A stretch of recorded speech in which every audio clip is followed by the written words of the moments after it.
شهر رمضان الذي أنزل فيه القرآن هدى للناس وبينات من الهدى والفرقان نحمده ونصلي على رسوله الكريم اما بعد فاعوذ بالله من الشيطان الرجيم بسم الله الرحمن الرحيم رب اشرح لي صدري ويسر لي امري واحلل عقدة من لساني يفقهوا قولي الحمد لله الواحد الاحد الفرد الصمد الذي لم يلد ولم يولد ولم يكن له كفوا احد لا الہ الا اللہ وحدہ لا شریک له فی ملکہ وسلطانہ ولا مثل له فی اسمائہ وصفاتہ وبرہ واحسانہ۔ تمام قسم کی حمد اللہ کے لیے ہے جو واحد اور یکتا ہے، جو اکیلا اور بے نیاز ہے، جس نے نہ کسی کو جنم دیا نہ اس کو کسی نے جنم دیا، اور کوئی اس کی برابری کرنے والا نہیں ہے۔ اللہ کے سوا کوئی معبود برحق نہیں ہے، وہ اکیلا ہے، اس کی بادشاہت اور اس کی سلطنت میں کوئی اس کا شریک نہیں، اور اس کے اسماء و صفات میں اور اس کے احسانات میں کوئی اس کا ہم مثل نہیں۔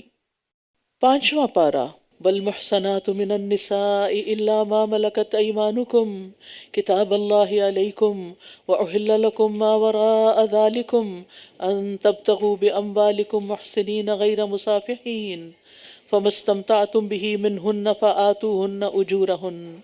فآتوهن أجورهن فريضة ولا جناح عليكم فيما تراضيتم به من بعد الفريضة إن الله كان عليما حكيما۔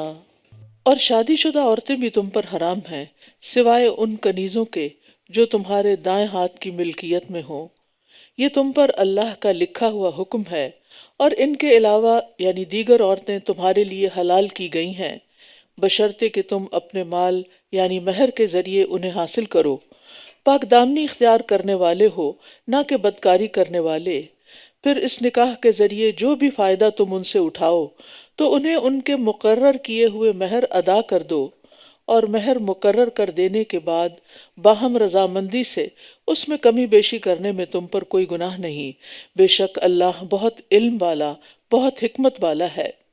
اس سے پچھلی آیت میں ہم نے محرمات کے بارے میں پڑھا کہ کن عورتوں سے نکاح نہیں کیا جا سکتا۔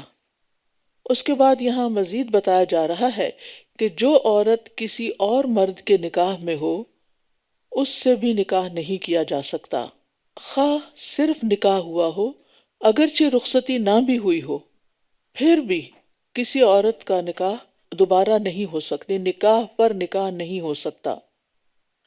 صرف نکاح اس صورت میں ہو سکتا ہے کہ اگر وہ شوہر اس کو طلاق دے دے یا وہ فوت ہو جائے اور پھر اس کی عدت بھی گزر جائے، کیونکہ عدت کے دوران بھی نکاح نہیں ہوتا۔ اور پھر شادی شدہ عورت سے نکاح کی جو ایگزمپشن ہے یا استثنائی صورت ہے وہ بتا دی گئی کہ لونڈیوں کے ساتھ نکاح ہو سکتا ہے خواہ ان کے شوہر دارالحرب میں رہ گئے ہوں، یعنی وہ عورتیں جو جنگ میں ہاتھ آئیں گی، جن کو باقاعدہ تقسیم کیا جاتا ہے، نہ کہ کوئی بھی عورت کو کسی کو پکڑ کے اس کے ساتھ کوئی مرد تعلق قائم کر لے، ایسا نہیں ہوتا۔ اور پھر اس کے بعد کن عورتوں سے نکاح ہو سکتا ہے؟ وَأُحِلَّ لَكُم مَّا وَرَاءَ ذَلِكُم، اس کے علاوہ جتنی بھی عورتیں ہیں ان میں سے جو مناسب ہو، نکاح کے لائق ہو، اس سے نکاح کیا جا سکتا ہے، لیکن شرط یہ ہے کہ ان تبتغوا باموالکم، تم اپنے مالوں یعنی مہر کے ساتھ نکاح کرو۔ تو گویا مہر مقرر کرنا اور مہر کا ادا کرنا نکاح کے لیے لازمی شرط ہے۔ تو دوسری عورتوں میں خالہ، چچا، ماموں زاد، پھپھی زاد، ان سب سے بھی کزن سے نکاح ہو سکتا ہے۔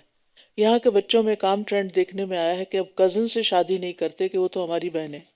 بیسیکلی یہ چیز کرسچینٹی سے آئی ہے، اسلام میں اس کا کوئی تصور نہیں، کیونکہ وَأُحِلَّ لَكُم مَّا وَرَاءَ ذَلِكُم، اس کے علاوہ جو بھی ہیں وہ سب تمہارے لیے حلال ہیں، یعنی نکاح کرنے کے لیے حلال ہیں۔ لیکن یہ ہے کہ اگر کوئی اور حرمت کا سبب جیسے نکاح وغیرہ نہ ہو یا عدت نہ ہو۔ اور پھر یہ ہے کہ مہر جو ہے وہ عورت کا حق ہے اور اس کا تاکیدی حکم ہے۔ اگر نکاح کرنے کے بعد خلوت ہو چکی ہو تو جو مہر مقرر ہوا اس کو پورا ادا کرنا واجب ہو جاتا ہے۔ اگر خلوت سے پہلے یعنی رخصتی سے پہلے ہی طلاق ہو گئی تو آدھا مہر ادا کرنا واجب ہے۔ بہت سے لوگ ایسے ہیں کہ جو میاں بیوی بن کے رہتے ہیں لیکن بیوی کے مہر کی ادائیگی کی فکر نہیں کرتے، اور بیوی مروت کے مارے کچھ نہیں کہتی کہ اگر میں نے بول دیا کہ میرا مہر دیا جائے تو کوئی ناراضگی ہو جائے گی۔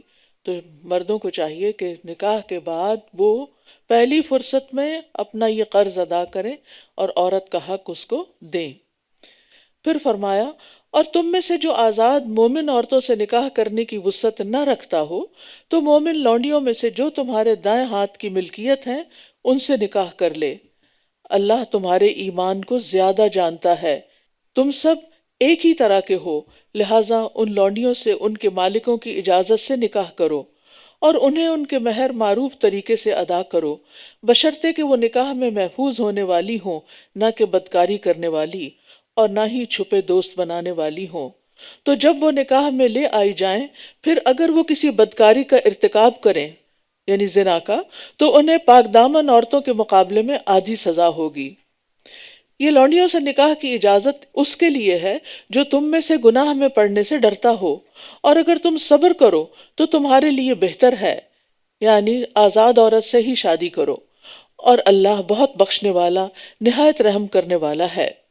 تو لونڈی سے نکاح کی شرائط بتا دی گئیں کہ نمبر 1 کہ وہ مومن ہو، نمبر 2 ظاہری اور باطنی طور پر پاک دامن ہو، اور پھر یہ کہ آزاد عورت سے شادی کرنے کی مالی استطاعت نہ ہو، کیونکہ پریفریبل وہی ہے، کیونکہ شادی صرف وقتی ہوس پوری کرنے کا نام نہیں ہے، بلکہ اس سے خاندان بنتا ہے، پھر اس سے اولاد ہوتی ہے، پھر اولاد کی تربیت وہ تو نسلوں پر اثر انداز ہوتی ہے۔ اور پھر ایک اور شرط یہ ہے کہ گناہ میں مبتلا ہونے کا خوف ہو، اور جب یہ شرائط مکمل ہوں گی تو آزاد مسلمان کے لیے لونڈی سے نکاح کرنا یعنی غلام عورت سے نکاح کرنا جائز ہے۔ لیکن کسی بھی عورت سے نکاح کرتے ہوئے جو بہت اہم چیز ہے وہ یہ کہ اس کو باقاعدہ بیوی بنایا جائے اور اس نکاح کو ڈکلیئر کیا جائے، نہ کہ چھپی دوستی اور چھپا نکاح اور پھر یعنی کہ زنا کے کوئی طور طریقے نکال کے یعنی ایسا نکاح کہ جو اصل میں نکاح ہوتا ہی نہیں اور انسان سمجھے نہیں کہ آپس میں ایک دوسرے کے ساتھ نکاح کر لیں، تو یہ طریقے درست نہیں ہیں۔ یرید اللہ لیبین لکم ویہدیکم سنن الذین من قبلکم ویتوب علیکم واللہ علیم حکیم۔ اللہ چاہتا ہے کہ وہ تمہارے لیے احکام خوب واضح کر دے اور تم سے پہلے کے نیک لوگوں کے طریقوں کی طرف تمہاری رہنمائی کرے اور تم پر مہربان ہو، اور اللہ بہت علم والا بہت حکمت والا ہے۔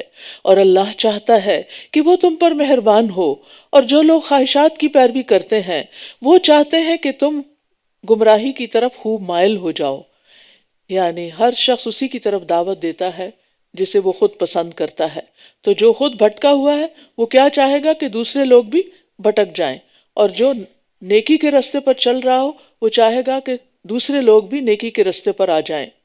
یرید اللہ ان یخفف عنکم وخلق الانسان ضعیفا۔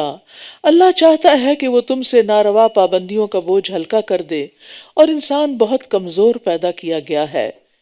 اس لیے ہمارے لیے لازم ہے کہ ہم اللہ تعالیٰ کی دی ہوئی آسانیوں کو بھی قبول کیا کریں، کیونکہ اللہ تعالیٰ کو آسانی مشکل سے زیادہ محبوب ہے۔ دین صرف اس چیز کا نام نہیں کہ انسان مشکل چیزوں کو اپنا کر سمجھے کہ میں زیادہ متقی اور پرہیزگار ہو گیا ہوں، نہیں، بلکہ جس طرح اصل بات ہے عبادت میں اللہ کی اطاعت، بات ماننا۔ اگر اللہ سبحانہ وتعالیٰ کسی آسانی کا حکم دے رہا ہے، کوئی رخصت دے رہا ہے، تو اس کو اختیار کرنا یہ بھی باعث اجر ہے، اور اگر کوئی کام ایسا آ گیا ہے کہ جو کرنا مشکل ہے تو اس کا کرنا بھی عبادت ہے، کیونکہ اصل چیز تو اللہ کی بات ماننا ہے۔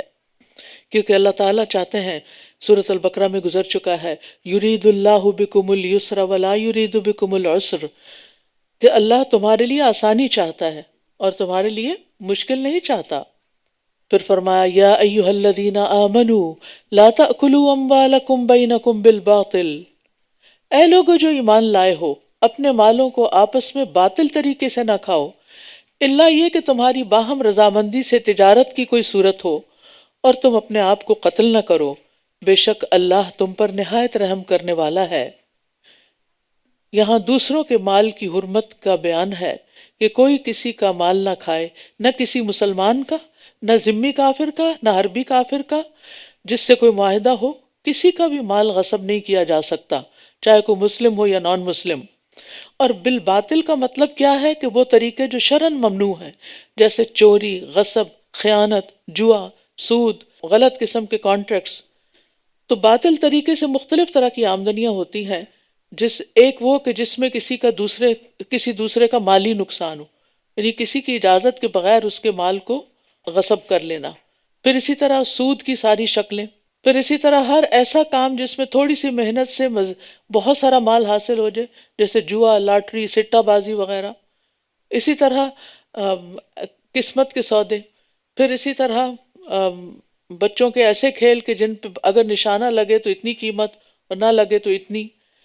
پھر ہر وہ لین دین جس میں ایک فریق کا فائدہ ہو یقینی طور پر اور دوسرے کو خواہ فائدہ ہو یا نقصان ہو، جیسے سود ہے۔ اور اسی طرح دھوکہ دے کے کچھ کمائی کرنا، مثلا کسی جانور کو بیچتے ہوئے اس کا عیب چھپا دینا، جانور کا دودھ روک کر اس کو بیچنا، ناپ تول میں کمی کر جانا، دوسرے کو پھنسانے کے لیے بولی چڑھا دینا، تو ایسی چیزیں سب منع ہیں۔ دوسری چیز جو اس آیت میں منع کی گئی ہے وہ ہے وَلَا تَقْتُلُوا أَنفُسَكُمْ، اور اپنے آپ کو قتل نہ کرو۔ اس کا ایک معنی تو یہ ہے کہ کسی مسلمان کو قتل نہ کرو، کیونکہ مسلمان آپس میں ایک جان کی طرح ہے۔ دوسرا ہے خودکشی نہ کرو، کیونکہ انسان کو یہ اختیار نہیں کہ وہ اپنی جان کا خود مالک بن جائے اور اس کے ساتھ جو چاہے کرے، اس کی اجازت نہیں۔ خودکشی گناہ کبیرہ ہے۔ حسن بصری کہتے ہیں کہ تم سے پہلے لوگوں میں سے کسی کو پھوڑا نکلا، جب اسے تکلیف زیادہ ہوئی تو اس نے اپنے ترکش سے ایک تیر نکالا اور پھوڑے کو چیر دیا، پھر اس سے خون بند نہ ہوا یہاں تک کہ وہ مر گیا۔ تب اللہ تعالیٰ نے فرمایا کہ میں نے اس پر جنت کو حرام کر دیا۔ یہ حدیث بیان کرنے کے بعد حسن بصری نے اپنا ہاتھ مسجد کی طرف بڑھایا اور کہا، اللہ کی قسم مجھ سے یہ حدیث جندب بن عبداللہ البجلی نے بیان کی کہ رسول اللہ صلی اللہ علیہ وسلم سے اس مسجد میں یہ بات انہوں نے سنی۔ وَمَن يَفْعَلْ ذَلِكَ عُدْوَانًا، اور جو کوئی ظلم اور زیادتی سے ایسا کرے گا، یعنی کسی دوسرے کو قتل کر دے یا خودکشی کرے، فَسَوْفَ نُصْلِيهِ نَارًا، تو ہم ضرور اسے آگ میں جلائیں گے، وَكَانَ ذَلِكَ عَلَى اللَّهِ يَسِيرًا، اور یہ اللہ پر بہت آسان ہے۔ لہٰذا بہت ضروری ہے کہ بچپن سے ہی یہاں آپ اپنے بچوں کو بتائیں کہ خودکشی حرام ہے، کیونکہ چھوٹی چھوٹی بات پر غصے ہو کر، ناراض ہو کر وہ دھمکیاں دینے لگتے ہیں کہ ہم خودکشی کر لیں گے۔ یعنی کس کا کچھ نقصان ہوگا، خودکشی کرنے والے کا اپنا ہی نقصان ہے، لیکن انہیں پتہ نہیں کہ خودکشی کرنے کے بعد اس کا انجام کیا ہے۔ اور کہتے ہیں نا، اب تو کہتے ہیں کہ مر جائیں گے، مر جائیں گے، مر کے بھی چین نہ پایا تو کدھر جائیں گے۔ تو اس لیے بہت ضروری ہے کہ کوئی ایسا طریقہ اختیار نہ کیا جائے کہ جس میں انسان کو موت کے بعد کسی مصیبت سے واسطہ پڑے جو کبھی ختم نہ ہو۔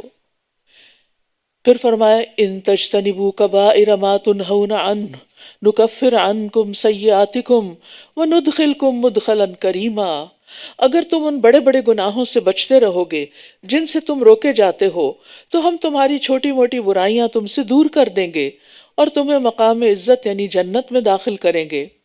کبیرہ گناہ کون سے ہوتے ہیں؟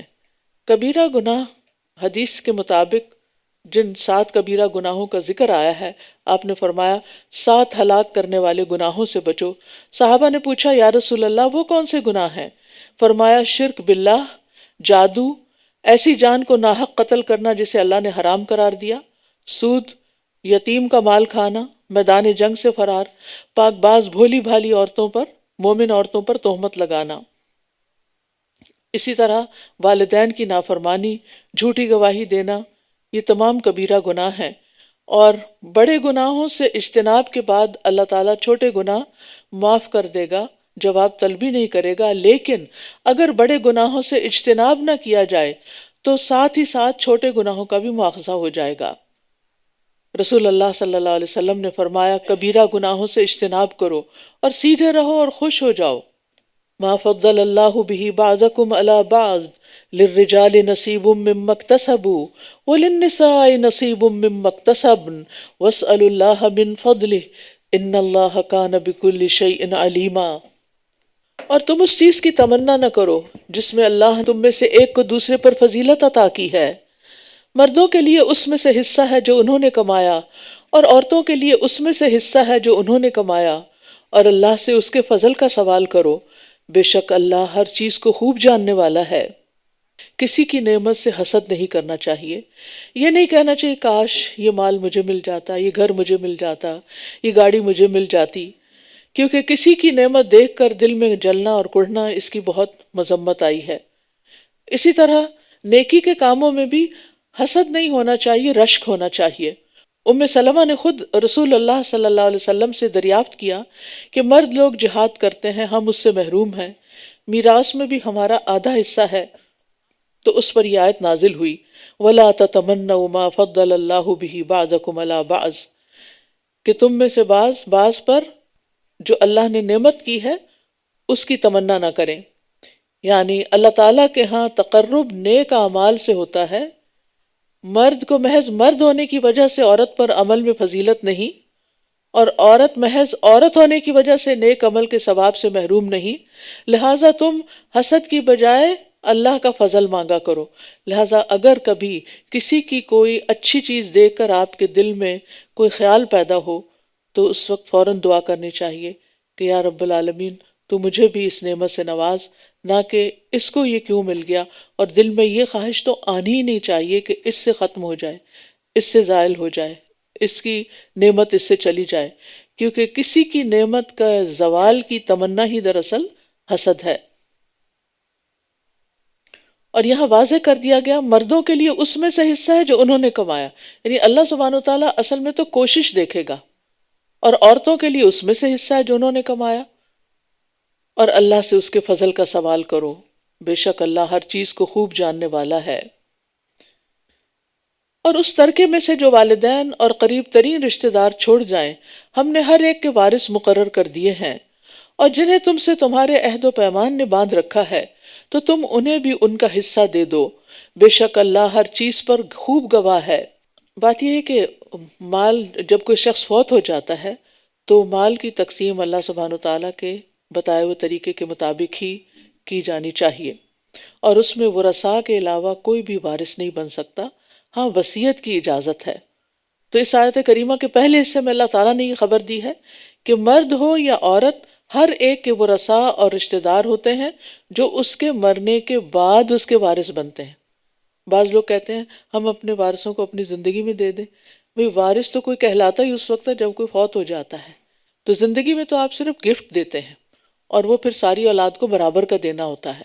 مرنے کے بعد ہر ایک کا الگ الگ پورشن ہوتا ہے، مردوں کا الگ ہے، عورتوں کا الگ، لیکن زندگی میں اگر آپ کو دینا ہے تو پھر ایکولی دینا ہوگا۔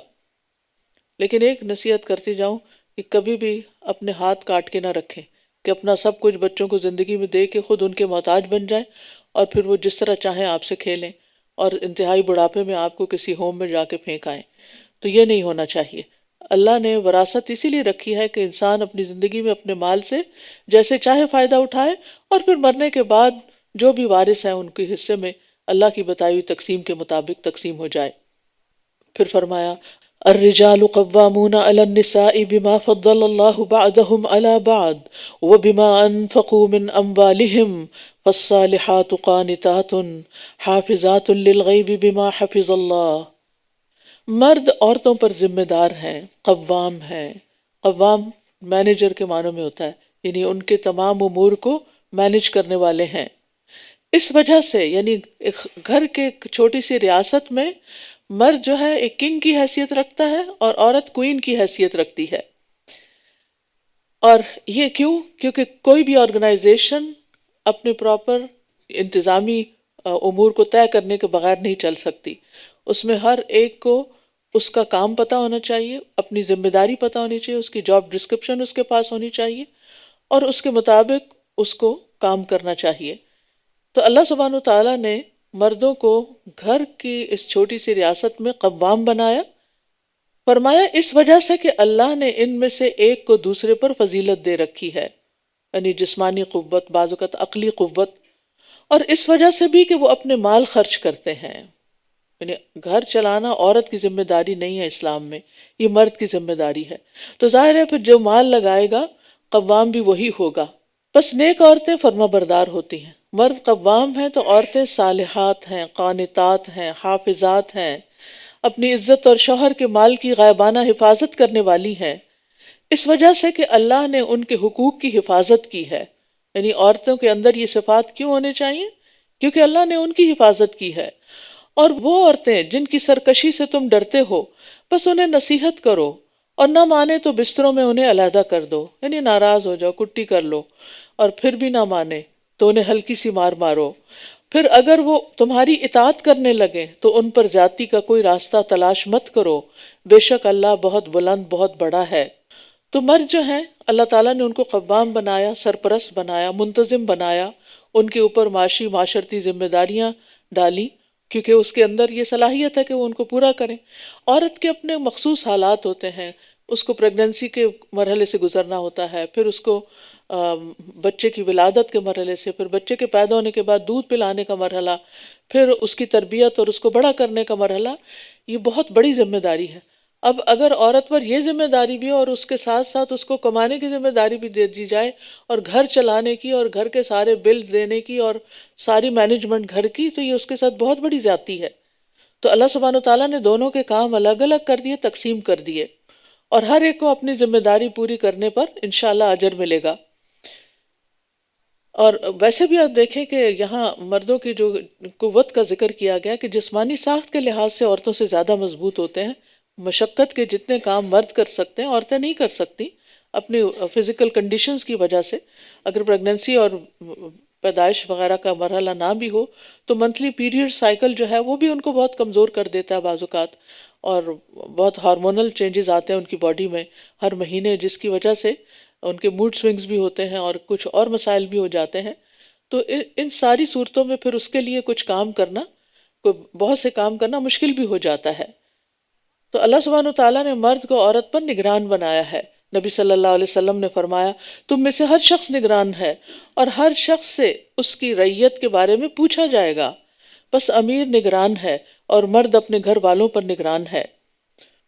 اور مرد عورت کی ضروریات زندگی پوری کرنے پر مامور ہے. اس کا کھانا پینا، لباس، اس کی صحت، تعلیم، جو بھی اس کی بنیادی ضروریات ہیں وہ سب پوری کرنا مرد کے ذمہ ہے. اور بیوی کی بہترین صفات کیا ہیں؟ نبی صلی اللہ علیہ وسلم نے فرمایا بہترین بیوی وہ ہے جس کی طرف تم دیکھو تو تمہیں خوش کر دے. یعنی ایٹ لیسٹ ہسبینڈ کو دیکھ کے اسمائل ضرور کرنا چاہیے. ٹھیک ہے، یہ آپ کی بہترین بیوی ہونے کی علامت ہے. کیونکہ بہت سی خواتین اپنی دوستوں کے ساتھ، اپنے فرینڈز ادھر ادھر سب ہنستی کھیلتی مسکراتی آئیں گی اور گھر آتے ہی موڈ آف ہو جائے گا، یا شوہر کے آتے ہوئے موڈ آف ہو جائے گا کہ اب کوئی کام کرنا ہوگا. فرمائے کہ اس کی طرف تم دیکھو تو وہ تمہیں خوش کر دے، یہ ہے سب سے اچھی بیوی. اور جب تم کسی بات کا حکم دو تو بجا لائے، یعنی جو کچھ کام کہو تو کر دے، اور تمہاری غیر موجودگی میں، تمہاری ایبسنس میں تمہارے مال اور اپنی ذات کی حفاظت کرے، یعنی اس میں خیانت نہ کرے. اور پھر بیوی کی اصلاح کے لیے مناسب رویہ اختیار کرنے کے لیے کہا گیا کہ اگر بیوی نشوز کا شکار ہو، نشوز کا مطلب ہوتا ہے اپنے آپ کو، یعنی شوہر کو کمتر سمجھنا، شوہر پر ایسا روب جتانا کہ جس سے وہ اس کو یعنی ذلیل کرنے کے معنوں میں آئے، یا کوئی بات مان کے نہ دینا، یا اس کا حق نہ دینا، اس کے ساتھ فزیکل ریلیشن شپ سے انکار کر دینا. یہ ساری چیزیں نشوز میں آتی ہیں. تو ایسی صورت میں پھر اللہ تعالیٰ نے 3 تدبیریں بتائیں اصلاح کے لیے. ان اللہ کان علیا کبیرا، بے شک اللہ بہت بلند بہت بڑا ہے. یعنی عورتوں پر زیادتی کرنے والے مردوں کے لیے تنبیہ کی گئی ہے کہ اللہ العلی ہے، وہ اپنی ساری مخلوق سے بلند ہے، اور الکبیر ہے، بڑے بڑے بادشاہ بھی اس کے سامنے بالکل حقیر ہیں. اگر تم عورت پر زیادتی کرو گے تو پھر تم اس کی پکڑ سے بچ کے نہیں جا سکتے. اور اگر تمہیں ان دونوں کے درمیان شدید اختلاف کا ڈر ہو تو فیصلہ کرنے کے لیے ایک منصف اس مرد کے گھر والوں میں سے اور ایک منصف اس عورت کے گھر والوں میں سے مقرر کر لو. اگر وہ دونوں اصلاح کرنا چاہیں گے تو اللہ ان دونوں کے درمیان موافقت پیدا کر دے گا. بے شک اللہ خوب علم والا، خوب خبر رکھنے والا ہے. یعنی اگر میاں بیوی میں نفرت اور مخالفت شروع ہو جائے تو پھر دونوں کی اصلاح کرنا ضروری ہوتا ہے۔ پہلے صرف عورت کی طرف سے نشوز کا ذکر تھا، اب اگر دونوں طرف سے نفرت اور مخالفت کا سلسلہ چل پڑا ہے تو پھر دونوں کے خاندانوں میں سے ایک ایک حاکم مقرر ہو، اور پھر یعنی سمجھدار لوگ، اور وہ اس کیس کو پوری طرح دیکھیں اور پھر کسی نتیجے پہ پہنچیں، اور پھر آپس میں صلح کرانے کی کوشش کریں، لیکن اگر نہیں کرتے تو پھر الگ بھی کر سکتے ہیں۔ اور صلح کب ہوتی ہے؟ یریدا اصلاحا، اگر وہ اصلاح چاہیں گے تو کیا ہوگا؟ یوفق اللہ بینہما، اللہ ان دونوں کے درمیان موافقت پیدا کر دے گا۔ ہسبینڈ وائف کے درمیان جو ریلیشن شپس ہوتے ہیں نا، وہ دن اور رات کی طرح ہوتے ہیں، نہ ہمیشہ دن ہوتا ہے اور کبھی نہ ہمیشہ رات ہوتی ہے۔ یعنی رات کے سخت اندھیرے کے بعد بھی دن سورج چمک جاتا ہے، اور پھر سورج نکل آتا ہے اور پورے اپنے عروج پہ پہنچ جاتا ہے اور خوب روشنی ہو جاتی ہے، اور انسان کو لگتا ہے کہ اب کبھی رات نہیں ہوگی، لیکن پھر آہستہ آہستہ آہستہ پھر ریلیشن شپ ڈاؤن ہونے لگتے ہیں اور کبھی پھر رات آ جاتی ہے۔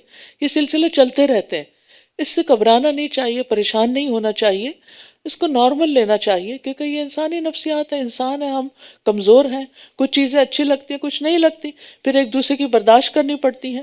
تو جو چیزیں اچھی لگتی ہیں اس پر انسان شکر گزار ہو، اور زبان سے بھی شکریہ ادا کرے اور اپنے جسر سے بھی شکریہ ادا کرے، کیونکہ ہمیں محسنین میں سے بننا ہے۔ یعنی یہ نہیں کہ کوئی اچھا کرے گا تو ہم اچھے کریں گے، نہیں، محسن وہ ہوتا ہے جس کے ساتھ اچھا نہ بھی ہو پھر بھی وہ اچھا کرتا ہے۔ ہو سکتا ہے آپ کی اچھائی دوسرے کو بھی اچھا بننے پہ مجبور کر دے۔ پھر فرمایا وَاعْبُدُوا اللَّهَ وَلَا تُشْرِكُوا بِهِ شَيْئًا وَبِالْوَالِدَيْنِ إِحْسَانًا وَبِذِي الْقُرْبَى وَالْيَتَامَى وَالْمَسَاكِينِ وَالْجَارِ ذِي الْقُرْبَى وَالْجَارِ الْجُنُبِ وَالصَّاحِبِ بِالْجَنبِ وَابْنِ السَّبِيلِ وَمَا مَلَكَتْ أَيْمَانُكُمْ إِنَّ اللَّهَ لَا يُحِبُّ مَنْ كَانَ مُخْتَالًا فَخُورًا۔ اور اللہ کی عبادت کرو اور اس کے ساتھ کسی بھی چیز کو شریک نہ ٹھہراؤ، اور والدین کے ساتھ احسان کرو، اور رشتہ داروں اور یتیموں اور مسکینوں اور رشتہ دار پڑوسی اور اجنبی پڑوسی اور پہلو کے ساتھی اور مسافر کے ساتھ بھی، اور ان کے ساتھ بھی جن کے مالک تمہارے دائیں ہاتھ ہیں، یعنی لونڈی غلام۔ بے شک اللہ کسی خود پسند بہت فخر کرنے والے سے محبت نہیں کرتا۔ بندوں پر اللہ کا حق کیا ہے کہ بندے اس کی عبادت کریں، کیونکہ اللہ نے بندوں کو پیدا ہی اس لیے کیا ہے کہ وہ اس کی عبادت کریں، اور عبادت بھی کیسی کہ اس کی عبادت میں کسی اور کو شریک نہ کریں۔ اللہ سبحانہ وتعالیٰ کا یہ سب سے بڑا حق ہے۔ اس کے بعد والدین کا درجہ آتا ہے، خالق کے بعد والدین کو درجہ دینا ہے۔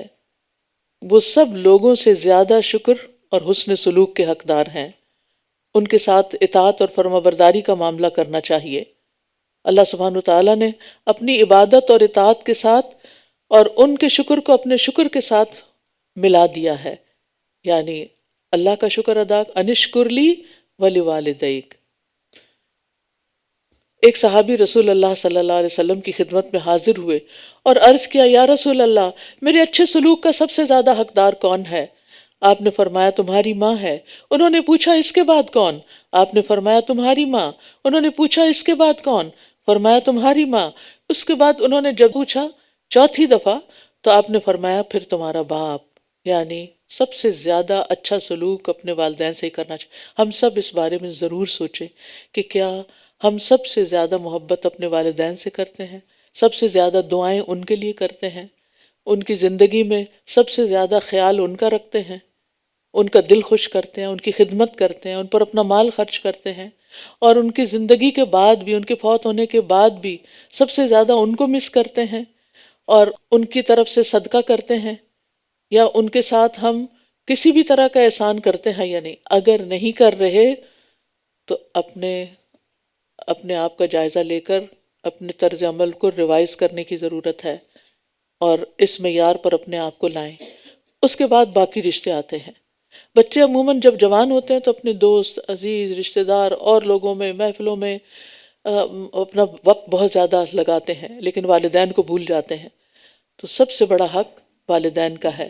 پھر اس کے بعد رشتہ داروں کا۔ ابن قیم کہتے ہیں صلہ رحمی یہ نہیں کہ رشتہ داروں کو اس حال میں چھوڑ دیا جائے کہ وہ بھوک اور پیاس اور برہنگی سے تباہ ہو رہے ہوں، اور ان کا رشتہ دار بہت زیادہ مالدار ہو۔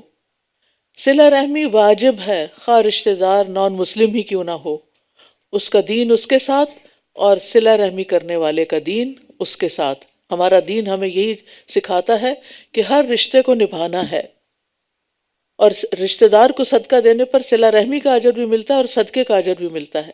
اس کے بعد یتیموں اور مسکینوں کا خیال رکھنا۔ ایک آدمی نے رسول اللہ صلی اللہ علیہ وسلم سے اپنی سنگ دلی کی شکایت کی کہ میرا دل سخت ہے۔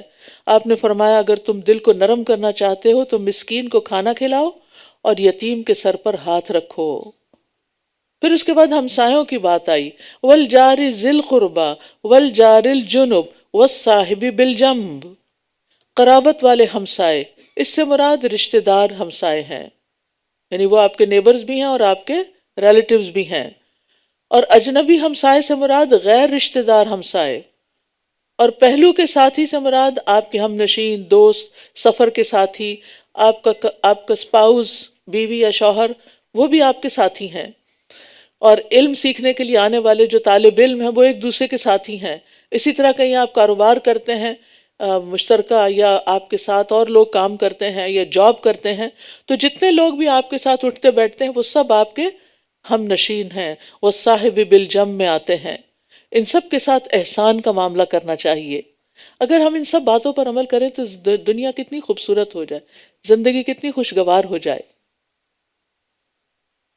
نبی صلی اللہ علیہ وسلم نے فرمایا اللہ کی قسم وہ شخص مومن نہیں ہو سکتا۔ صحابہ نے پوچھا کون؟ فرمایا وہ شخص جس کی ایذا رسانیوں سے اس کا ہمسایہ بے خوف نہ ہو۔ رسول اللہ صلی اللہ علیہ وسلم نے فرمایا اچھا اخلاق اور اچھی ہمسائیگی شہروں کو آباد کرتی ہے اور عمر میں اضافے کا باعث بنتی ہے، ایسے لوگ لمبی عمر پاتے ہیں۔ پھر فرمایا وابن السبیل وما ملکت ایمانکم، مسافر، اور مسافر سے مراد اکثر سلف کے نزدیک مہمان بھی ہیں۔ رسول اللہ صلی اللہ علیہ وسلم نے فرمایا جو شخص اللہ تعالیٰ اور یوم آخرت پر ایمان رکھتا ہے وہ اپنے مہمان کا اکرام کرے، عزت افزائی کرے، یہ ہمارے ایمان کا حصہ ہے۔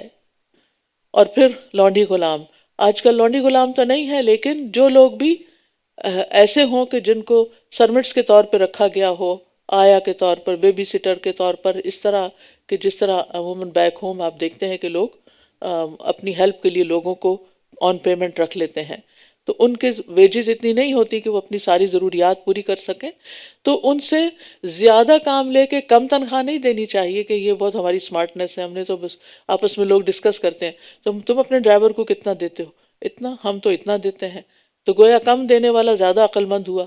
تو یہ انتہائی غلط رویہ ہے۔ یہ لوگ بھی احسان کے حقدار ہیں۔ ان اللہ لا يحب من کان مختالا فخورا، اللہ تعالیٰ کسی ایسے بندے سے محبت نہیں کرتا جو خود پسند، فخر کرنے والا ہو۔ فخر اور خود پسندی مسلمان کے اوصاف میں سے نہیں، اور اس چیز سے منع کیا گیا کہ کوئی کسی پر فخر کرے، اپنے آپ کو بڑا سمجھے، بوسٹ کرے، یا پھر کسی پر زیادتی کی جائے۔ اللہ تعالیٰ ایسے لوگوں کو پسند نہیں کرتا۔ اور کون لوگ ہیں جن کو اللہ پسند نہیں کرتا؟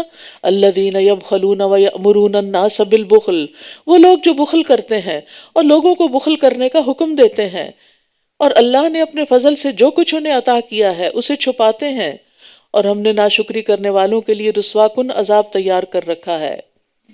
بخل کا تعلق مالی اور قولی دونوں حقوق سے ہوتا ہے۔ بخل انسان کو مالی حقوق ادا کرنے سے روک دیتا ہے، جیسے زکوٰۃ ادا کرنا، صدقات دینا، مہمان نوازی کرنا، ہمسایوں کا خیال کرنا، جن کی کفالت بندے کے ذمہ ہے ان کو لک آفٹر نہ کرنا، اور یہ صفت قولی حقوق سے بھی روک دیتی ہے، جیسے نبی صلی اللہ علیہ وسلم پر درود نہ بھیجنا، سلام کا جواب نہ دینا، یہ بھی بخل میں شامل ہے۔ تو اللہ سبحانہ وتعالیٰ ایسے لوگوں کو پسند نہیں کرتا۔ اور پھر ایک اور چیز جو اللہ تعالیٰ کو پسند نہیں، کہ اللہ نے جو فضل ان پہ کر رکھا ہے اس کو وہ چھپاتے ہیں تاکہ کوئی اور ہم سے کچھ مانگ نہ بیٹھے۔ والذین ينفقون اموالهم رئاء الناس ولا يؤمنون باللہ ولا بالیوم الآخر، اور وہ لوگ جو اپنے مال لوگوں کو دکھانے کے لیے خرچ کرتے ہیں اور وہ نہ اللہ پر ایمان رکھتے ہیں اور نہ ہی آخرت کے دن پر، اور جس کا ساتھی شیطان ہو جائے تو وہ کتنا برا ساتھی ہے۔ بخیلی کی مذمت کے بعد دکھلاوے کے لیے خرچ کرنے کی مذمت ہے۔ اور ایسے لوگوں کو شیطان کا ساتھی کہا گیا ہے۔ حدیث میں آتا ہے کہ 3 آدمیوں کو سب سے پہلے آگ میں جھونکا جائے گا، اور وہ ہے نمبر 1 ریاکار عالم، نمبر 2 ریاکار مجاہد، اور نمبر 3 ریاکار سخاوت کرنے والا سخی۔ شاہ عبد القادر لکھتے ہیں مال دینے میں بخل کرنا جیسے اللہ کے نزدیک برا ہے، ویسے ہی خلق کو دکھانے کے لیے دینا بھی برا ہے۔ ٹھیک ہے نا؟ یعنی بخل تو اللہ تعالیٰ کو پتہ نا کہ کون کتنا کر رہا ہے، اور دکھاوا تو لوگوں کے سامنے ہوتا ہے، تو یہ دونوں صفات بری ہیں۔ قبول وہ ہے جو ان حقداروں کو دے جن کا پہلے ذکر ہو چکا، اور پھر اللہ کے یقین اور آخرت کی توقع سے دے۔ اور یہ یاد رکھیے کہ دکھاوا کرنا شرک اصغر ہے، اور ان کا کیا نقصان ہوتا اگر وہ اللہ اور آخرت کے دن پر ایمان لے آتے اور جو رزق اللہ نے انہیں دیا اس میں سے خرچ کرتے، اور اللہ انہیں خوب جاننے والا ہے۔ یعنی ان کا کچھ نقصان نہیں ہوتا اگر یہ اللہ کے حکم کو مان لیتے اور دوسروں کے ساتھ احسان کا معاملہ کرتے۔ ان اللہ لا یظلم مثقال ذرۃ وان تک حسنۃ یضاعفها ویؤت من لدنہ اجرا عظیما۔ بے شک اللہ ذرہ برابر بھی ظلم نہیں کرتا، اور اگر کوئی نیکی ہو تو وہ اسے کئی گنا بڑھا دیتا ہے اور اپنے پاس سے اجر عظیم عطا کرتا ہے۔ کتنی خوبصورت ہے یہ آیت۔ ذرے برابر بھی نیکی کریں گے تو ضائع نہیں ہوگی، اس کا بدلہ ملے گا، بشرطے کہ ریاکاری نہ ہو، خالص اللہ کی رضا کے لیے کی گئی ہو۔ اور اگر اللہ تعالیٰ نے فرمایا کہ اجرا عظیمہ، تو اس سے آپ اندازہ لگائیں کہ اللہ تعالیٰ ہم پر کتنا مہربان ہے اور کتنی قدر کرنے والا ہے۔ تو نیکی کا بدلہ جو ہے نیکی کرنے والے کی حالت، اخلاص، محبت اور کمال کے مطابق ملتا ہے۔ لہٰذا کسی بھی نیکی اور کسی بھی گناہ کو حقیر نہ سمجھیں۔ قیامت کے دن ذرہ برابر بھی نیکی لائی جائے گی۔ ترازو میں جو میزان ہے اس میں مثقال حبۃ من خردل اتینا بہا، وہاں لا کے رکھ دیا جائے گا۔ ایک رائی کا دانہ بھی آپ نے نیکی میں خرچ کیا ہے، اس کو بھی تولا جائے گا۔ اور معمولی نیکی بھی انسان کو جنتی بنا سکتی ہے۔ رسول اللہ صلی اللہ علیہ وسلم نے فرمایا ایک آدمی ایک ایسے راستے سے گزرا کہ اس پر ایک خاردار شاخ تھی۔ وہ کہنے لگا اللہ کی قسم میں اس شاخ کو مسلمانوں کے راستے سے ہٹا دوں گا تاکہ یہ ان کو تکلیف نہ دے۔ اس شاخ کے ہٹانے کی وجہ سے وہ آدمی جنت میں داخل کر دیا گیا۔ چھوٹی سی نیکی لیکن دوسروں کی ہمدردی میں، ان کی خیر خواہی میں۔ کھجور کا ٹکڑا آگ سے بچا سکتا ہے۔ معمولی گناہوں سے بھی بچنا چاہیے کیونکہ وہ بھی بربادی کا باعث بن سکتے ہیں اکٹھے ہو کر۔ پھر فرمایا پھر کیا حال ہوگا جب ہم ہر امت میں سے ایک گواہ لائیں گے اور ہم آپ کو ان سب پر گواہ بنا لائیں گے۔ نبی صلی اللہ علیہ وسلم اس آیت کو سن کر آنسو بہاتے رہے۔ عبداللہ بن مسعود کہتے ہیں کہ نبی صلی اللہ علیہ وسلم نے مجھ سے فرمایا میرے سامنے قرآن کی تلاوت کرو۔ میں نے عرض کیا اللہ کے رسول میں آپ کو سناؤں؟ قرآن تو آپ ہی پر نازل ہوا ہے۔ آپ نے فرمایا میری خواہش ہے کہ میں اسے کسی دوسرے سے سنوں۔ تو میں نے سورۃ النساء کی قرات شروع کر دی۔ جب میں اس آیت پہ پہنچا تو میں نے اپنا سر اٹھایا، میرے پہلو میں موجود آدمی نے مجھے ٹھوکا دیا تو میں نے دیکھا کہ آپ کے آنسو بہ رہے ہیں۔ کیوں؟ اس لیے کہ آپ کو اپنی ذمہ داری کا احساس ہو رہا تھا۔ فَكَيْفَ إِذَا جِئْنَا مِن كُلِّ أُمَّةٍ بِشَهِيدٍ وَجِئْنَا بِكَ عَلَىٰ هَٰؤُلَاءِ شَهِيدًا، کہ قیامت کے دن آپ کو گواہی دینی ہوگی۔ قیامت کے دن امت مسلمہ کو بھی گواہی دینی ہوگی، لیکن ہمیں اپنی گواہی کی کبھی کوئی فکر لاحق نہیں ہوئی کہ ہم اس وقت کیا دیں گے۔ اس روز وہ لوگ جنہوں نے کفر کیا اور رسول کی نافرمانی کی، وہ چاہیں گے کاش ان پر زمین برابر کر دی جائے اور وہ اللہ سے کوئی بات چھپا نہ سکیں گے۔ اس دن سب لوگ حسرت کر رہے ہوں گے اور اب چاہیں گے کہ ان کے کالے نامہ اعمال جو ہیں وہ چھپا دیے جائیں، لیکن کچھ بھی چھپ نہ سکے گا۔ پھر فرمایا اے لوگو جو ایمان لائے ہو، نشے کی حالت میں نماز کے قریب نہ جاؤ جب تک جو تم کہہ رہے ہو اسے سمجھنے نہ لگو، اور نہ ہی حالت جنابت میں نماز پڑھو یہاں تک کہ غسل کر لو، مگر یہ کہ راستہ عبور کرنے والے ہو۔ اور اگر تم بیمار ہو یا سفر میں ہو یا تم میں سے کوئی قضائے حاجت کی جگہ سے آیا ہو یا تم نے عورتوں کو چھوا ہو یعنی صحبت کی ہو، پھر تم پانی نہ پاؤ تو پاک مٹی سے تیمم کر لو، بس اپنے چہروں اور اپنے ہاتھوں کا مسح کرو۔ بے شک اللہ بہت معاف کرنے والا، بہت بخشنے والا ہے۔ اس سے پتہ چلتا ہے کہ نماز میں حضور قلبی کتنی ضروری ہے۔ نشے کی حالت میں، نیند کی حالت میں، سخت بھوک کی حالت میں، کوئی حاجت ہو رہی ہو پیشاب وغیرہ کی، اس حالت میں نماز نہیں پڑھنی چاہیے، کیونکہ اس میں انسان کا سارا دھیان اس طرف ہوتا ہے، اللہ کی طرف نہیں ہوتا۔ نماز میں نمازی اپنے رب سے سرگوشی کر رہا ہوتا ہے، اس لیے اس کو عمدگی کے ساتھ نماز پڑھنی چاہیے، اور کوئی بھی حاجت وغیرہ ہو تو اس کو پورا کر کے نماز پڑھنی چاہیے، اور پھر نماز کے لیے وضو بھی کرنا چاہیے، پاک ہونا چاہیے۔ لیکن اگر پانی نہ ہو تو کیا کرنا چاہیے؟ تیمم کرنا چاہیے۔ تیمم کا طریقہ کیا ہے؟ ہاتھوں کو صاف مٹی کے اوپر پھیر کے، اس کو صاف ہونی چاہیے مٹی، آج کل وہ بنے ہوئے پیڈ سے بھی ملتے ہیں جن کے اندر مٹی بھری ہوتی ہے، اور ان کے اوپر انسان ہاتھ مار لے تب بھی تیمم ہو جاتے، کیونکہ ہاتھ کو مٹی لگ جاتی ہے۔ اور پھر اس کے بعد اپنے اس میں پھونک ماری جائے اور چہرے اور ہاتھوں پر پھیر لیا جائے۔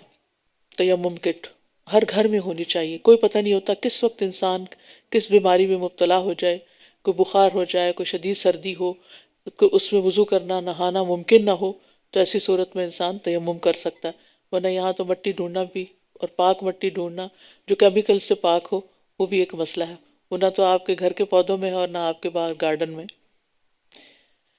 کیا آپ نے ان لوگوں کی طرف نہیں دیکھا جو کتاب کا ایک حصہ دیے گئے تھے؟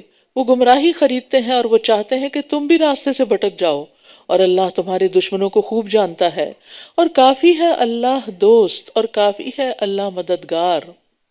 ان لوگوں میں سے جو یہودی بن گئے، کچھ لوگ الفاظ کو ان کی اصل جگہوں سے تبدیل کر دیتے ہیں، اور اپنی زبانوں کو موڑتے ہوئے دین میں عیب لگانے کے لیے کہتے ہیں، سنا ہم نے اور نافرمانی کی ہم نے، اور سنو مگر نہ تم سنوائے جاؤ، اور سنو مگر تم سنوائے نہ جاؤ، اور رائنا ہماری رعایت کیجیے کہتے ہیں۔ اور اگر یہ اس کی بجائے کہتے، سنا ہم نے اور اطاعت کی ہم نے، اور سنیے اور ہماری طرف نظر کیجیے، تو یقیناً یہ ان کے لیے زیادہ بہتر تھا، تو یقیناً یہ ان کے لیے زیادہ بہتر اور درست ہوتا۔ لیکن ان کے کفر کی وجہ سے اللہ نے ان پر لعنت کی ہے، لہٰذا یہ بہت کم ہی ایمان لاتے ہیں۔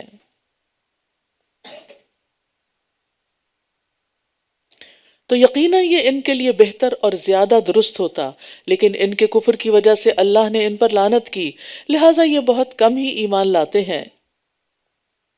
تو یہاں اہل کتاب کے کچھ کاموں کا ذکر کیا جا رہا ہے کہ کس طرح وہ کتاب میں تحریف کرتے رہے ہیں، الفاظ کو کس طرح توڑ موڑ کے پڑھتے ہیں، اور نبی صلی اللہ علیہ وسلم کو طعنہ دیتے ہیں، اور ایسے کام کرتے ہیں جن کی وجہ سے اللہ تعالیٰ کی ان پر لعنت ہوتی ہے۔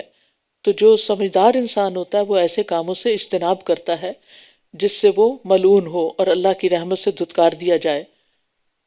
اے لوگو جو کتاب دیے گئے ہو، اس پر ایمان لے آؤ جو ہم نے نازل کیا ہے، اور جو اس کی تصدیق کرنے والا ہے جو تمہارے پاس ہے، اس سے پہلے کہ ہم چہروں کو مٹا دیں پھر انہیں ان کی پشتوں پر پھیر دیں، یا ان پر اسی طرح لعنت کریں جس طرح ہم نے سبت والوں پر لعنت کی، اور اللہ کا حکم نافذ ہو کر رہنے والا ہے۔ ان اللہ لا یغفر ان یشرک بہ ویغفر ما دون ذلک لمن یشاء ومن یشرک باللہ فقد افتری اثما عظیما۔ یقیناً اللہ اس بات کو نہیں بخشے گا کہ اس کے ساتھ کسی کو شریک کیا جائے، اور جو اس کے علاوہ ہے اسے جس کے لیے چاہے گا بخش دے گا، اور جس نے اللہ کے ساتھ کسی کو شریک ٹھہرایا تو یقیناً اس نے بہت بڑا گناہ گھڑ لیا۔ تو یاد رکھیے شرک ناقابل معافی گناہ ہے۔ اللہ سبحانہ وتعالیٰ شرک سے بیزاری دکھاتا ہے۔ الم تر الی الذین یزکون انفسہم، کیا آپ نے ان لوگوں کو نہیں دیکھا جو اپنے آپ کو پاک قرار دیتے ہیں؟ بلکہ اللہ ہی جس کو چاہتا ہے پاک کرتا ہے، اور وہ کھجور کی گٹلی کے دھاگے برابر بھی ظلم نہ کیے جائیں گے۔ یہاں خود کو پاک قرار دینے سے مراد کیا ہے؟ اس طریقے پر پاک قرار دینا جس پر انسان کی مذمت کی جاتی ہے، یعنی اپنے عمل کے ذریعے اپنے رب پر احسان کرے، اپنی تعریف کرے، گویا کہ وہ اللہ پر احسان کر رہا ہے کوئی نیکی اور عبادت کر کے، کہ میں نے نماز پڑھی، میں نے صدقہ بھی کیا، میں نے روزہ رکھا، میں نے حج کیا، میں نے جہاد کیا، یہ سارے بول کیا ہیں؟ اپنے آپ کو پاک قرار دینے کے مترادف۔ اور تو ہمیں نیکی کرنے کے بعد اس کا بہت ذکر نہیں کرنا چاہیے، اور خاص طور پر محفلوں میں بیٹھ کر اپنی نیکیوں کی داستانیں نہیں سنانی چاہیے۔ تو انسان کے لیے جائز نہیں کہ وہ خود کو گناہوں سے پاک قرار دے، بلکہ انسان کو ہمیشہ یہ احساس ہونا چاہیے کہ میرے بہت سے گناہ ہیں اور میں اللہ تعالیٰ سے معافی کی درخواست کرتی ہوں۔ دیکھیے یہ لوگ اللہ پر کیسے جھوٹ گھڑتے ہیں، اور یہ حرکت صریح گناہ ہونے کے لیے کافی ہے۔ کیا آپ نے ان لوگوں کو نہیں دیکھا جو کتاب کا ایک حصہ دیے گئے، وہ بتوں اور طاغوت پر ایمان رکھتے ہیں، اور کفر کرنے والوں کے بارے میں کہتے ہیں کہ یہ لوگ ایمان والوں کی نسبت راستے کے اعتبار سے زیادہ ہدایت یافتہ ہیں۔ یہاں لفظ جبت استعمال ہوا ہے، اور طاغوت، تو جبت کے کئی معنی کیے گئے ہیں۔ اس کا ایک معنی تو جیسے یہاں آپ دیکھ رہے ہیں بت، اور ایک معنی جادو بھی ہے، اور طاغوت سے مراد شیطان ہے۔ تو جبت کا لفظ جو ہے بت، کاہن، جادوگر اور اس طرح کی بہت سی چیزوں پر استعمال ہوتا ہے۔ اسی طرح ایک حدیث میں آتا ہے پرندوں کو اڑا کر شگون لینا، زمین پر لکیریں کھینچ کر فالگیری کرنا، یہ بھی جبت میں شامل ہے۔ اور طاغوت سے مراد شیطان ہے۔ ہر وہ شخص جو گناہ کی دعوت دے اس پر یہ لفظ بولا جاتا ہے۔ اولئک الذین لعنہم اللہ ومن یلعن اللہ فلن تجد لہ نصیرا۔ یہی وہ لوگ ہیں، کون لوگ؟ جو بتوں اور طاغوت پر ایمان رکھتے ہیں، غیب کی خبریں معلوم کرنے کی کوشش کرتے ہیں۔ یہی وہ لوگ ہیں جن پر اللہ نے لعنت کی، اور جس پر اللہ لعنت کر دے تو آپ اس کے لیے ہرگز کوئی مددگار نہ پائیں گے۔ کیا ان کے لیے اللہ کی بادشاہت میں سے کوئی حصہ ہے؟ اگر ایسا ہو تب تو یہ لوگوں کو کھجور کی گٹلی میں سوراخ کے برابر بھی کچھ نہ دیں گے۔ یا یہ لوگوں سے اس پر حسد کرتے ہیں جو اللہ نے انہیں اپنے فضل سے عطا کیا۔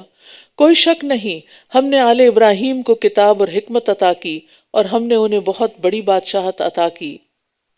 مطلب یہ ہے کہ ابراہیم علیہ السلام کے بیٹے اسحاق علیہ السلام کی اولاد میں مدت دراز تک نبوت اور بادشاہت رہی۔ داؤد علیہ السلام، سلیمان علیہ السلام اور دیگر اولو العزم پیغمبر ان کے اندر آئے۔ اب بنو اسماعیل میں سے رسول اللہ صلی اللہ علیہ وسلم کو نبوت اور رسالت سے سرفراز فرمایا گیا، تو یہ لوگ حسد کیوں کر رہے ہیں؟ یہاں فضل سے مراد نبوت اور دین و دنیا کی وہ عزت ہے جو نبوت کی برکت سے آپ کو حاصل ہوئی۔ اور کتاب اور حکمت سے مراد کیا ہے؟ کتاب سے مراد تو کتاب الہی ہے، اور حکمت سے مراد اس کا فہم اور اس پر عمل کرنا۔ اور ملک عظیمہ سے مراد سلطنت اور غلبہ اور اقتدار۔ پھر ان میں سے کوئی اس پر ایمان لایا ہے اور کوئی اس سے رک گیا ہے، اور ایسے لوگوں کے لیے بھڑکتی ہوئی جہنم ہی کافی ہے۔ ان الذین کفروا بآیاتنا، بے شک جن لوگوں نے ہماری آیات کا انکار کیا، ان قریب ہم انہیں آگ میں جلائیں گے۔ جب ان کی کھالیں پک جائیں گی ہم انہیں بدل کر دوسری کھالیں دے دیں گے تاکہ وہ عذاب کا مزہ چکھیں۔ بے شک اللہ بہت زبردست، بہت حکمت والا ہے۔ یاد رکھیے یہ سزا صرف اہل کتاب کے لیے مخصوص نہیں بلکہ سب مجرموں کو ملے گی۔ اور یہاں جہنمیوں کے عذاب کی شدت کا بیان ہے کہ کس طرح تیز آگ ان کی اوپر کی سکن کو تو جلا ڈالے گی۔ اور آپ کو معلوم ہے کہ سکن کی کئی لیئرز ہوتی ہیں جن میں سے اوپر کی سکن جو ہے وہ محسوسات رکھتی ہے اپنے اندر، اور اگر اوپر کی جل کے بالکل جل بن جائے تو پھر اگر اس کے نیچے گوشت تک آگ جاتی تو اس کو وہ انٹینسٹی فیل نہیں ہوتی جلنے کی۔ لہٰذا یہاں پر آپ دیکھیے کہ 1400 سال پہلے نبی صلی اللہ علیہ وسلم پر جو قرآن اترا اس میں بتا دیا گیا کہ ان کی کھالیں بار بار بدلی جائیں گی تاکہ وہ زیادہ سزا کا مزہ چکھیں۔ اور پھر یہ کہ آگ میں جلنے کے بعد کافر کی جہنم میں جسامت بہت بڑی ہو جائے گی۔ نبی صلی اللہ علیہ وسلم نے فرمایا کافر کے دونوں کندھوں کا درمیانی فاصلہ اتنا ہوگا جتنا تیز رفتار چلنے والے مسافر کی 3 دن کی مسافت ہوتی ہے۔ ایک اور حدیث میں آتا ہے قیامت کے دن کافر کی ایک ڈاڑھ احد پہاڑ کے برابر ہوگی، اور اس کی کھال کی چوڑائی 70 گز ہوگی تاکہ وہ خوب جلے، اور اس کی ران ورقان پہاڑ کے برابر ہوگی، اور جہنم میں اس کے بیٹھنے کی جگہ میرے اور ربضہ کے درمیانی فاصلے جتنی ہوگی۔ یعنی جل جل کے اتنا موٹا ہو جائے گا اور اتنا بڑا ہو جائے گا، اور پھر جتنا بڑا جسم ہوتا ہے اتنی زیادہ سزا محسوس ہوتی ہے۔ تو یہ اس کا ذکر کیا گیا یہاں۔ اس کے برعکس اور جو لوگ ایمان لائے اور انہوں نے نیک عمل کیے، ان قریب ہم انہیں ایسے باغات میں داخل کریں گے جن کے نیچے نہریں بہتی ہیں، وہ ان میں ہمیشہ ہمیشہ رہیں گے، وہاں ان کے لیے انتہائی پاکیزہ بیویاں ہوں گی، اور ہم انہیں گھنے سائے میں داخل کریں گے۔ جنت میں لمبے لمبے سائے ہوں گے، ایک درخت اتنا بڑا ہوگا کہ سوار اس کے سائے میں 100 سال تک چلے پھر بھی سایہ ختم نہ ہوگا۔ پھر فرمایا ان اللہ یأمرکم ان تؤدوا الامانات الی اہلہا، بے شک اللہ تمہیں حکم دیتا ہے کہ تم امانتیں ان کے اہل کے سپرد کرو، اور جب تم لوگوں کے درمیان فیصلہ کرو تو عدل و انصاف کے ساتھ کرو، بے شک اللہ تمہیں بہت ہی عمدہ نصیحت کر رہا ہے، بے شک اللہ خوب سننے والا خوب دیکھنے والا ہے۔ ہر وہ چیز جس پر انسان کو امین بنایا جائے اور اس کے انتظام کی ذمہ داری اس کے سپرد کی جائے، وہ قول ہو یا عمل ہو یا سامان ہو، وہ سب امانت ہوتے ہیں۔ تو امانتوں کو ان کے اہل کے سپرد کرنا چاہیے، نہیں جس کی وہ چیز ہو اسی تک جانی چاہیے۔ نبی صلی اللہ علیہ وسلم نے فرمایا مجھے اپنی طرف سے 6 چیزوں کی ضمانت دو، میں تمہیں جنت کی ضمانت دیتا ہوں، جن میں سے ایک چیز کہ جب امین بنایا جائے تو امانت کا حق ادا کرو۔ اے لوگو جو ایمان لائے ہو، اللہ کی اطاعت کرو اور رسول کی اطاعت کرو اور ان کی جو تم میں سے صاحب اختیار ہیں۔ پھر اگر تمہارے مابین کسی چیز میں اختلاف ہو جائے تو اسے اللہ اور رسول کی طرف پھیر دو، اگر تم اللہ اور یوم آخرت پر ایمان رکھتے ہو، یہ بہت بہتر ہے اور انجام کے اعتبار سے زیادہ اچھا بھی ہے۔ تو یہاں رعایا کو احکامات دیے جا رہے ہیں کہ وہ حکام اور امراء کی اطاعت کریں اللہ اور رسول کی اطاعت کے بعد، یعنی چاہے فوج کے افراد ہوں یا عام لوگ ہوں، انہیں اپنے رسول کی اور اپنے حکام کی جو ان سے بڑے ہیں، باس ہیں، ان کی اطاعت کا حکم دیا گیا ہے، الا یہ کہ وہ حکام اللہ کی نافرمانی کا حکم دیں، پھر ان کی بات نہیں مانی جائے گی۔ اطاعت صرف معروف کاموں میں ہوتی ہے، انما الطاعۃ فی المعروف۔ تو ہر مسلمان کے لیے لازم ہے کہ وہ ہر کام میں، خواہ اسے پسند ہو یا ناپسند، سمع و اطاعت بجا لائے، بشرطے کہ اسے کسی معصیت کا حکم نہ دیا گیا ہو، گناہ کا حکم نہ دیا جائے، اور اگر اسے کسی معصیت کے کام کا حکم دیا گیا ہو تو اس میں سمع و اطاعت نہیں ہے، پھر اطاعت نہیں کی جائے گی۔ امیر اگر سخت مزاج بھی ہو پھر بھی اس کی بات ماننی چاہیے۔ پھر فرمایا کیا آپ نے ان لوگوں کو نہیں دیکھا جو دعویٰ تو کرتے ہیں کہ وہ اس پر ایمان لائے ہیں جو آپ پر اتارا گیا اور جو آپ سے پہلے اتارا گیا تھا، مگر وہ چاہتے یہ ہیں کہ آپس کے فیصلے طاغوت کی طرف لے جائیں، جبکہ بلا شبہ وہ حکم دیے گئے تھے کہ وہ اس کا انکار کر دیں، اور شیطان تو یہی چاہتا ہے کہ انہیں بھٹکا کر دور کی گمراہی میں پھینک دے۔ اور جب ان سے کہا جاتا ہے کہ آؤ تم اس کی طرف جو اللہ نے نازل کیا اور آؤ رسول کی طرف، تو آپ منافقوں کو دیکھتے ہیں کہ وہ آپ کی طرف آنے سے ہی رک جاتے ہیں، آتے ہی نہیں، یعنی منافق اطاعت کی بجائے نافرمانی کرتے ہیں، آپ کے فیصلوں پر راضی ہی نہیں ہوتے۔ اس کے برعکس صحابہ ہر چیز سے بڑھ کر رسول اللہ صلی اللہ علیہ وسلم کی اطاعت کرتے تھے۔ ان کو جب کوئی معاملہ پیش آتا تو صرف ایک مرتبہ حکم کی ضرورت پیش آتی تھی اور فوراً ہی صحابہ اس بات کو پورا کر دیتے تھے۔ ابو جریح جابر بن سلیم کہتے ہیں میں نے ایک شخص کو دیکھا کہ لوگ اس کی بات خوب سنتے ہیں اور مانتے ہیں، جو بھی کہتا فوراً قبول کر لیتے ہیں۔ میں نے پوچھا یہ کون ہے؟ انہوں نے بتایا یہ اللہ کے رسول ہے صلی اللہ علیہ وسلم۔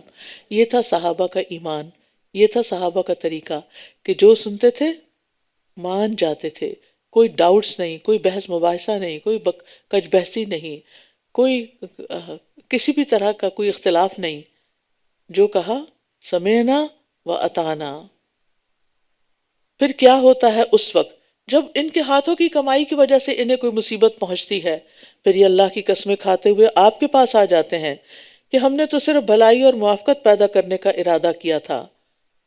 یعنی جب اپنی گناہوں کی وجہ سے کسی مصیبت کا شکار ہوتے ہیں، پھنس جاتے ہیں، تو پھر آ جاتے ہیں کہ آپ صلی اللہ علیہ وسلم کے پاس آ جاتے ہیں۔ اور آج بھی آپ دیکھیں کہ پھر وہ نیک لوگوں کے پاس آتے ہیں اور ان سے کیا کہتے ہیں؟ ہمارے لیے دعا کر دیں، ہمارے لیے مشکل آسان کر دیں۔ اور بعض اوقات بعض لوگ جس جگہ جانا چاہیے معاملات ڈسپیوٹ کے حل کے لیے، وہاں جانے کے بجائے کسی اور کے پاس جاتے ہیں جو ان کی مرضی کا انسان ہو، جو ان کے ساتھ صرف بھلائی اور موافقت کی بات کرے۔ یہی لوگ ہیں کہ اللہ جانتا ہے جو کچھ ان کے دلوں میں ہے، تو آپ ان سے اعراض کیجئے اور انہیں نصیحت کیجیے اور ان سے ایسی بات کہیے جو ان کے دلوں تک پہنچ جائے۔ اور ہم نے جو رسول بھی بھیجا وہ اسی لیے بھیجا کہ اللہ کے اذن سے اس کی اطاعت کی جائے، اور یہ اگر اس وقت آپ کے پاس آ جاتے جب انہوں نے اپنی جانوں پر ظلم کیا تھا، پھر اللہ سے بخشش مانگتے اور رسول بھی ان کے لیے بخشش مانگتے، تو ضرور یہ اللہ کو بہت توبہ قبول کرنے والا، نہایت رحم کرنے والا پاتے۔ یاد رکھیے، اپنی جانوں پہ ظلم کرنے کے بعد رسول اللہ صلی اللہ علیہ وسلم سے استغفار کروانا یہ آپ کی زندگی کے لیے خاص تھا۔ اب یہ نہیں کہ اگر آپ نے کوئی غلطی کی ہے تو پھر آپ مدینہ جائیں اور قبر کے پاس کھڑے ہو کر کہیں کہ آپ ہمارے لیے ہمارے گناہ بخشوا دیں، ایسا نہیں ہے۔ بس نہیں، قسم ہے آپ کے رب کی، یہ سچے مومن ہو نہیں سکتے جب تک یہ اس معاملے میں آپ کو منصف نہ بنا لیں جس میں ان کے درمیان اختلاف ہوا ہے، پھر یہ اپنے دلوں میں اس فیصلے سے جو آپ نے کیا ہے کوئی تنگی نہ پائیں اور یہ اس کو پوری طرح تسلیم کر لیں۔ یہاں مومن ہونے کی 3 شرطیں بتائی گئی ہیں کہ جھگڑے کا فیصلہ آپ کے پاس لے کے جایا جائے، آپ کے فیصلے پر کوئی تنگی محسوس نہ کی جائے، اور پھر صاف اعلان کر کے، تیسری بات، صاف اعلان کر کے اس فیصلے کو تسلیم کرتے ہوئے اس پر عمل کیا جائے، اور آپ کی وفات کے بعد قرآن و سنت سے فیصلہ طلب کیا جائے۔ مومن کی یہ شان نہیں کہ اللہ اور اس کے رسول کے فیصلے سے منہ موڑے یا آپ کے حکم کے آگے کچھ اور بولے۔ وَلَوْ أَنَّا كَتَبْنَا عَلَيْهِمْ أَنِ اقْتُلُوا أَنفُسَكُمْ أَوِ اخْرُجُوا مِنْ دِيَارِكُمْ مَا فَعَلُوهُ إِلَّا قَلِيلٌ مِّنْهُمْ وَلَوْ أَنَّهُمْ فَعَلُوا مَا يُوعَظُونَ بِهِ لَكَانَ خَيْرًا لَّهُمْ وَأَشَدَّ تَثْبِيتًا۔ اور اگر ہم واقعی ان پر لکھ دیتے کہ اپنے نفسوں کو قتل کرو، کیا اپنے گھروں سے نکل جاؤ، تو چند لوگ ہی ان میں سے ایسا کرتے، اور اگر یہ وہی کرتے جس کی یہ نصیحت کیے جاتے ہیں تو ضرور ان کے لیے بہتر ہوتا اور ثابت قدمی کے اعتبار سے بھی زیادہ اچھا ہوتا۔ منافقین کا حال یہ تھا کہ آسان احکامات پر بھی عمل نہیں کرتے تھے، تو یہاں ان کو اخلاص اپنانے اور نفاق چھوڑنے کی ترغیب دی جا رہی ہے۔ بات یہ ہے کہ اطاعت سے ایمان میں اضافہ ہوتا ہے، جیسے یہ فرمایا نا، اگر وہ ان احکامات پر چلیں جن کی ان کو نصیحت کی جاتی ہے تو یہ ان کے لیے بہتری اور ثابت قدمی کا باعث ہو، کیونکہ ایمان اطاعت سے بڑھتا ہے اور معصیت یعنی گناہ کرنے سے گھٹتا ہے، نیکی سے نیکی کا راستہ کھلتا ہے، برائی سے برائی پیدا ہوتی ہے، یعنی اس کا راستہ اور آسان ہو جاتا ہے، کیونکہ ایک دفعہ انسان برائی کر لے تو جھجک اتر جاتی ہے۔